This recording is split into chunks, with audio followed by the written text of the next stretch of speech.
Hi there, welcome back to Creatively Crafted Life. My name is Melanie and I am trying to sneak in my Christmas card challenge video here right at the tail end of September. It is a super busy time for me just in general.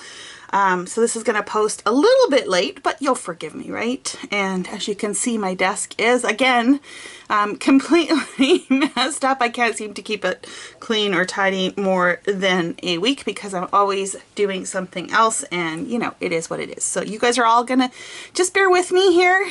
So hopefully you guys will forgive me for the presentation and just enjoy the card making. I've got something a little bit fun, I think, and a little bit budget worthy, maybe? And who doesn't like a good deal, especially during these times? So the first thing I'm going to show you is not necessarily a budget deal. I actually don't even know if this is still available. I will check when I post the video. If so, I will include a link to this below. But it does involve a die and a stamp set. It is Ornamental from Concord and 9th. We're actually not going to use the set stamp. We are just going to use the die. It comes as a multi-piece set. I've chosen to leave this all together so that I don't have to fiddle with aligning it, but you definitely can undo the insides and use that to cut out the stamped image. At this point, because I haven't used the stamp yet, I'm just going to leave this as is. So yeah, this is what we're focusing on.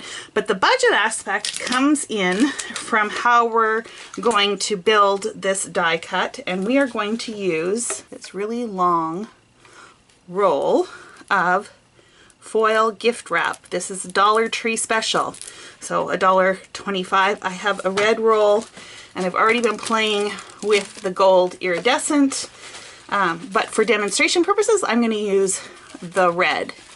Now, as you can see from this one here, it's pretty flimsy, right? It's just foil tissue wrap. Everybody's familiar with that. And actually, even the foil you get to use with like a laminator or a glimmer system or whatever you want to call it, hot foiling machine, it's flimsy too, right? So we need to deal with that, make this a little bit more manageable. At least I prefer to do it that way. And what I'm going to use this specific label paper. It is from Lindenmeyer. It is a pretty heavy weight, basically sticker, if you want to think of it that way. It is letter size. I have used foil with like the Avery L letter sticker or just off-brand letter stickers, like letter size sticker sheets. I like this because it is a little bit heavier and I have it in stock, meaning in my inventory, but by all means use whatever you have. You could probably even just use regular cardstock with like a spray adhesive.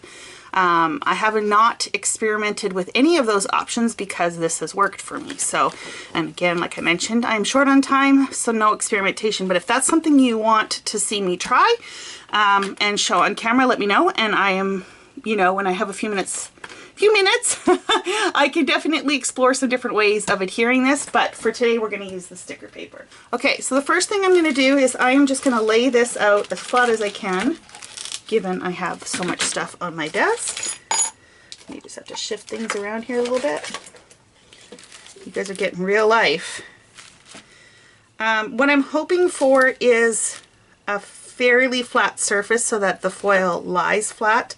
Now I noticed there is a line or a seam on the back side. I'm not sure if you'll be able to see it on the front, but it's going to be fairly close to the edge. So if I have a little bit, it's not the end of the world.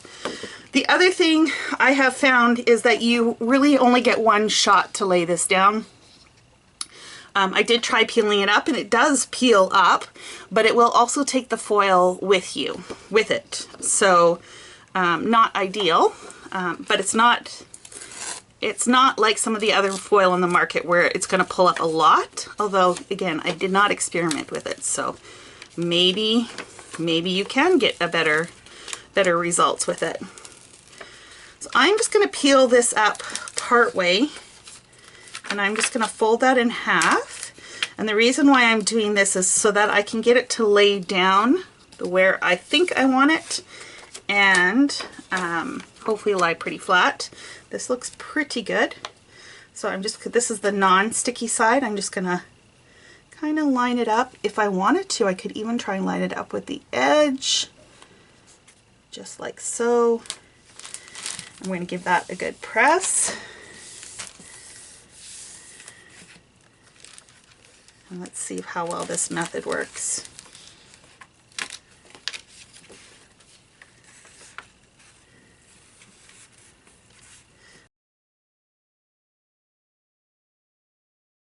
So I'm just going to trim this roughly to size. I'm not going to be super precise at this point just because it's awkward with the big roll. You could pre-cut this instead of like what I just did, but I like having the extra room so that if I don't lay it down perfectly straight, I have the flexibility, you know, to go outside the bounds, so to speak. And let me just trim this a little bit better and I'll be right back. Okay, so I did roughly trim it out. This extra piece, don't get rid of it. Of course, you can use it for other items. If you can see, or I hope you can see, this is how the other side turned out. It looks pretty good. I have one little, I don't know if you can see that. I have one little piece where it did create a fold. I did try to buff it out, but I think it's in there pretty good. That's okay, we can work around that. Okay, we now have a sheet of foil paper that we can use. All I am going to do in this particular case is I'm just going to add this foil sheet to my die cut machine. I'm going to add, or die cut platform, and then I'm going to add metal die, and I'm just going to run this through my machine. I'm not even using like a special metal plate or anything like that for intricate dies. Just the regular sandwich for my Sizzix. And you'll see that came out pretty easy. I was a little concerned that maybe it would be difficult to die cut, but it really isn't. If I knew where my little brush is, I would just use that because it would probably come out pretty easily with the brush, or even just with your fingers. Okay, I think I've got almost everything except for the teeny tiny holes, so let me just poke those out. Okay, I'll show you what that looks like on a white card base.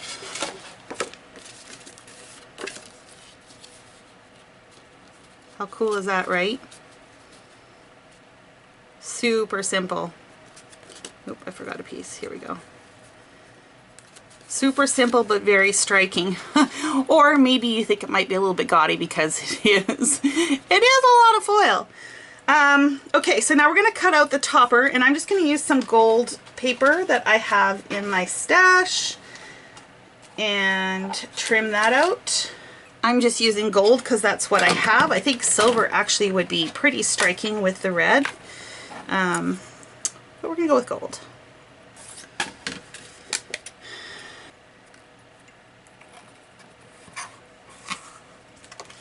And we're just going to glue that on the top.